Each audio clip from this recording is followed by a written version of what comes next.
नमस्कार दोस्तों, बहुत बहुत स्वागत है आपका हमारी बगिया में। दोस्तों, सर्दी की सब्जी कुछ तो ऐसी होती है कि जिनको बोना बहुत ही मस्त होता है, लेकिन हमारे पास में इतने ग्रो बैग, इतनी क्यारियाँ नहीं होती हैं और हर सब्जी लगाना चाहते हैं। मटर, चना, धनिया, पालक, सोया, बथुआ और इधर शिमला मिर्ची, बैंगन, टमाटर, गोभी, बंद गोभी, ब्रोकली, कम से कम 50 सब्जियां लगाई जा सकती हैं अक्टूबर नवंबर में। तो इतने हमारे पास खेत तो है नहीं, इसके लिए तो 2-4 बीघा खेत भी कम पड़ जाए इतनी सब्जियां लगाने के लिए।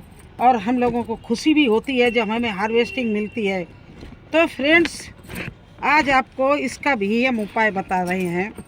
अभी तक मैंने बताया कि डिब्बे में, बोरियों में, सब्जी में कर लो, लेकिन आज एक ऐसा जुगाड़ बता रहे हैं जो मिक्स सब्जियां होती हैं। इनको मिक्स सब्जियां भी बोलते हैं। जैसे आपने एक बड़ा पेड़ कोई लगाया तो नेचुरली उसके लिए आप बड़ा बैग लेंगी। अब अभी पेड़ पूरा छायादार नहीं बना है, पूरा नहीं तैयार है, तो उसमें जगह बेकार पड़ी होगी। उस जगह का आप यूटिलाइज अच्छा कर सकते हैं, और वही आज मैं करने जा रही हूँ। देखिए, ये मेरा बैग 28 बाई 28 का है। ये देखिए, इसकी 28 इंच लंबाई ये है, 28 ही इंच चौड़ाई है। और इसको इस तरह से मैंने गोबर और मिट्टी से भर रखा, क्योंकि इसमें मैंने ये आम लगाया है। और ये आम अभी हमने नया नया लगाया, अभी ज़्यादा ये बढ़ा नहीं है, ज़्यादा फैला नहीं है। और इसका ये नीचे का जो जगह है ये बेकार पड़ी है, तो इसका हम फ़ायदा उठा सकते हैं। कैसे उठा सकते हैं? जो महीना 15 दिन में हार्वेस्ट करने वाली चीज़ें हैं उनको बो सकते हैं और निकाल सकते हैं, क्योंकि बड़ा पेड़ तो नहीं इसमें दूसरा लगा सकते हैं। अब ये जगह हमारे पास खाली है और इस जगह को हम खाली को यूज कर सकते हैं। अब सवाल उठता है कि कुछ लोग कहते हैं अंकुरित कैसे किया जाए, वो भी बता रहे हैं। अंकुरित को अंकुर करने के लिए पानी में भिगो दो, और पानी में भिगो कर सीड को, जैसा सीड हो, जैसे मेथी है उसको आप 24 घंटे के लिए भिगो, जैसे धनिया है इसको आप 48 घंटे के लिए भिगो। और भिगोने के बाद में कपड़े में छान कर, कपड़े में पोटली बना के आप मिट्टी में गाड़ दो। आलू है, इसमें 1 हफ्ता करीब करीब लग जाएगा, उसको भी आप अंकुरित करने के लिए सूखी मिट्टी में गाड़ दो।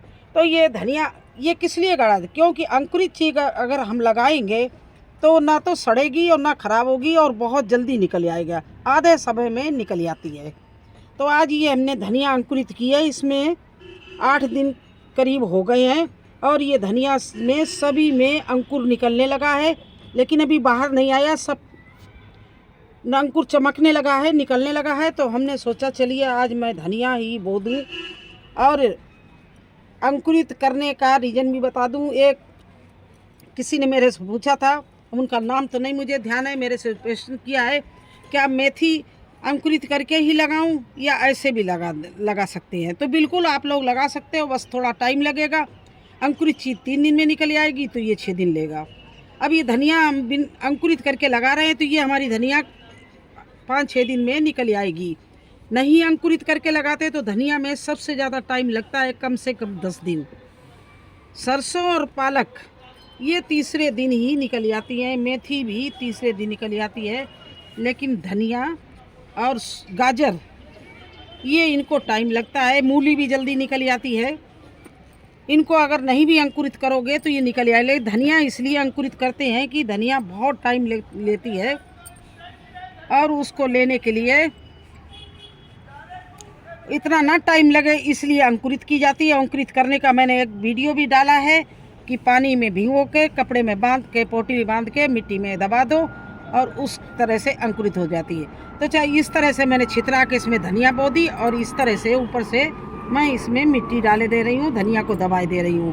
तो क्या है, इसमें आपका ध्यान भी रहेगा। धनिया खोटने आएंगी तो अपने प्लांट की गुड़ाई भी करती रहेंगी, पानी भी देती रहेंगी, तो आम की भी सेफ्टी हो जाएगी, और ये जगह जो खाली पड़ी थी इसमें हमारी धनिया भी निकल आएगी।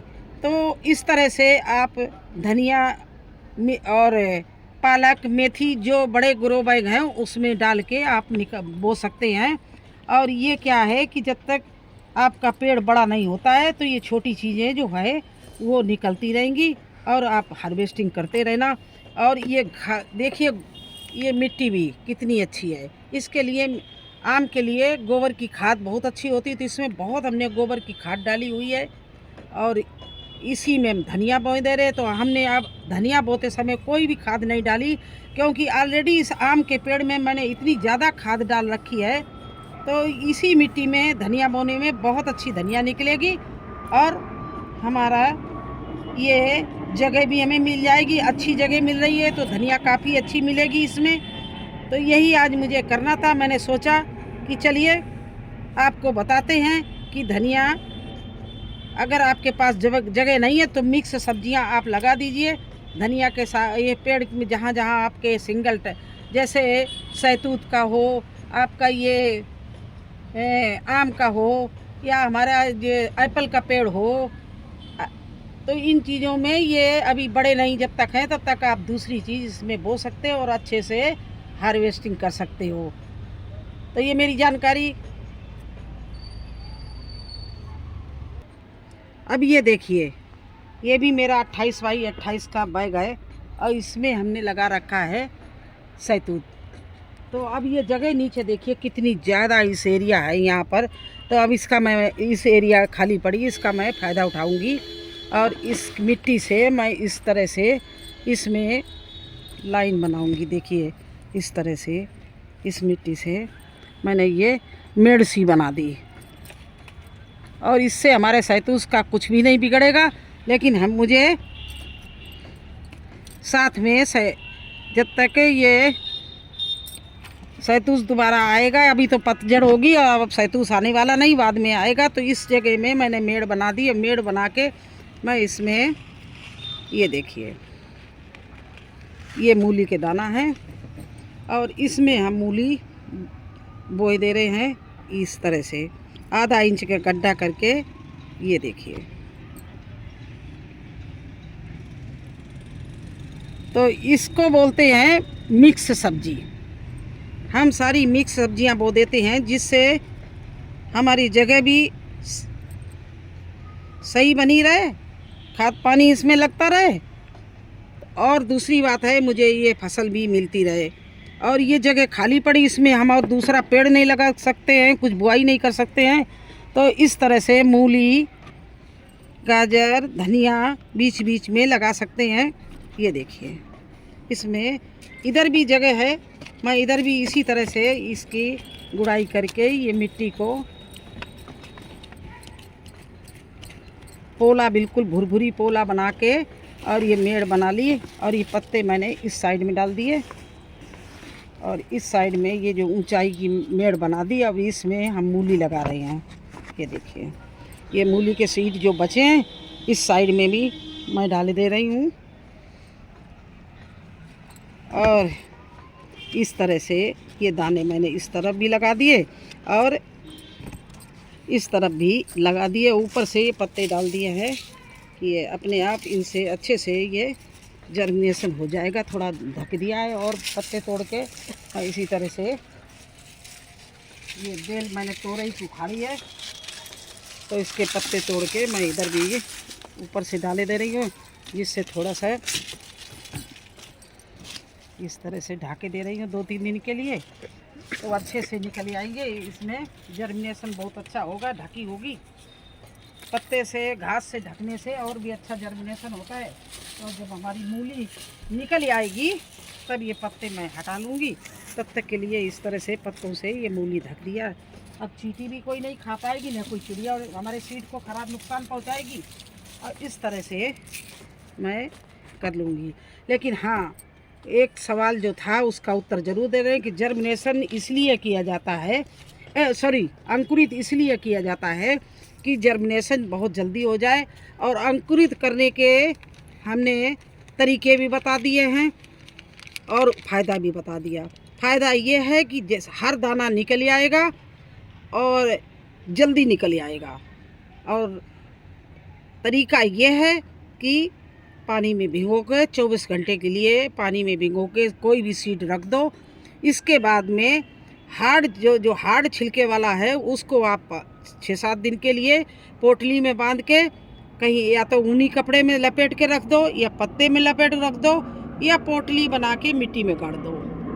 और जो सॉफ्ट है जैसे मेथी है, इसको आप, चने हैं, मटर है, इसको आप ऐसे नॉर्मल सूती कपड़े में पोटली बना के रख दो।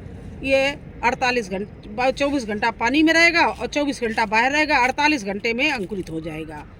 तो देखिए यही हमारा काम करने का तरीका है। और भी अगर आप कोई जानकारी चाहते हो तो मेरे से पूछ लेना, जैसे लोग सवाल करते हैं। और जिन्होंने पूछा है कि मेथी सूखी भी बो सकते हैं, तो बिल्कुल, अगर आपको टाइम मिले तो आप अंकुरित करना, ना टाइम मिले, आपको जल्दी बोना है और अंकुरित होने में टाइम लग रहा है, तो आप ऐसे ही बो सकती हैं। लेकिन बात एक ही पड़ जाएगा, अंकुरित करने में टाइम ज़्यादा लगेगा तो जर्मिनेशन में टाइम कम लगेगा, और अगर अंकुरित नहीं करेंगे आप तो जर्मिनेशन में उतने ज़्यादा टाइम लगेगा। इसलिए चलिए ये वीडियो हम यहीं पर समाप्त करते हैं। फिर मिलेंगे एक नए वीडियो में एक नई जानकारी के साथ। तब तक के लिए मुझे आज्ञा दीजिए। धन्यवाद।